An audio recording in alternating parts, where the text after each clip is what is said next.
நண்பருக்கு செய்தி ரெக்கார்ட் ஆரம்பிக்குதுக்கா. கடப்பாடு இருக்குது. அக்கௌண்டபிலிட்டி ரெட்ல வருது பாரு. எப்படி பண்ண? சும்மா இத அமுத்தினேன். மூவின மேல மேல மேல விரல் இருக்கு. தெரியுதாமா? அவளுக்கு பர்த் ரைட்மா. நீ க்ளோஸ்ல போனா லெஃப்ட் வரைக்கும் அவங்களுக்கு. பிறந்த நாளையே சில சலுகைகள் உண்டு. அதான் நாங்க வேணா வருதான்னு பார்க்கறாங்க.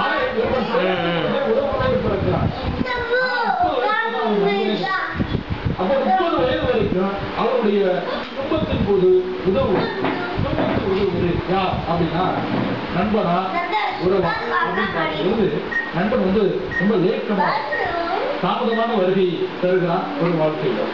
ஆனால் உறவு பிறக்கும் பொழுது கருப்பா சிவப்பா அறிவாளியா பணக்காரனா ஏழையா எதையுமே பாராம அந்த குழந்தை பிறக்கும் பொழுது சித்தப்பா பெரியப்பா மாமா அத்தை தாத்தா பாட்டி அண்ணன் தம்பி தங்கை என்று ஒரு பெரிய பட்டாளமே கூப்பிட்டு அவனுடைய நெருக்கடிக்கு அவனுடைய துன்பத்துக்கு உதவி செய்கிறது.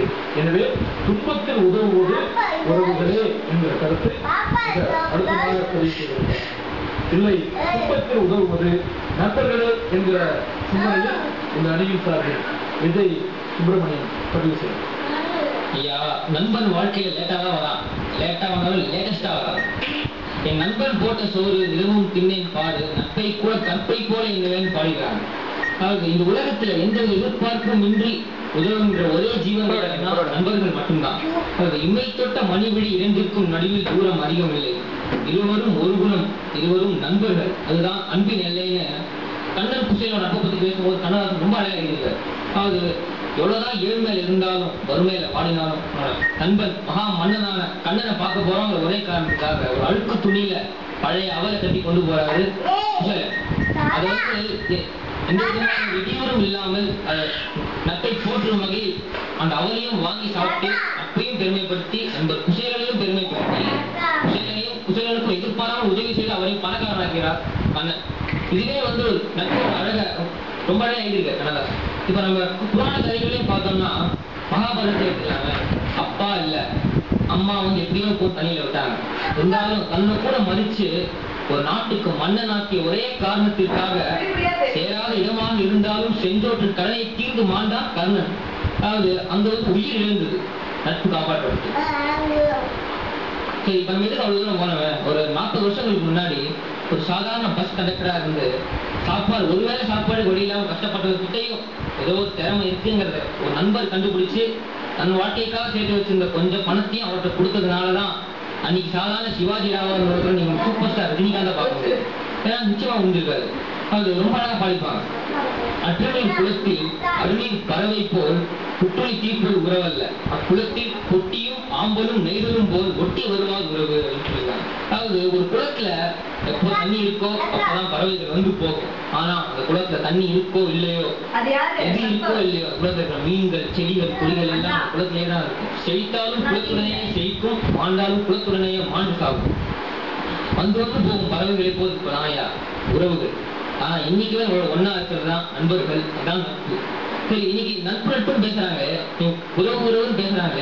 இன்னைக்கு நம்ம ஊர்ல எந்த குடும்பத்துல உறவுகள்லாம் ஒன்னா இருக்கும்? எந்த உறவுகள் ஒன்னா இருக்கும்? அது உறவினர்களே சொல்லி தப்பு கிடையாது. ஏன்னா நம்ம கூப்பிட்ட குரலுக்கு பல தூரத்துல உறவுகள் யாரும் கிடையாது.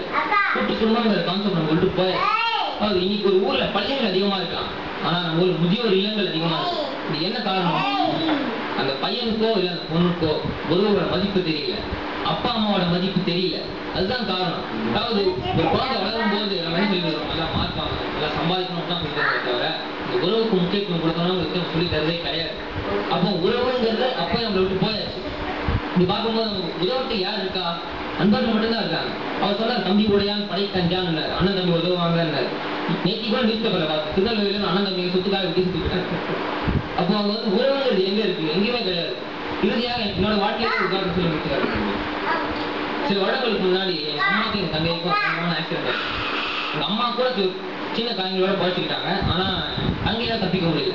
ரொம்ப பயங்கரம் பிளட் லாஸ் ஆகி அங்கே அன்கான்சியஸ் ஆயிட்டாங்க.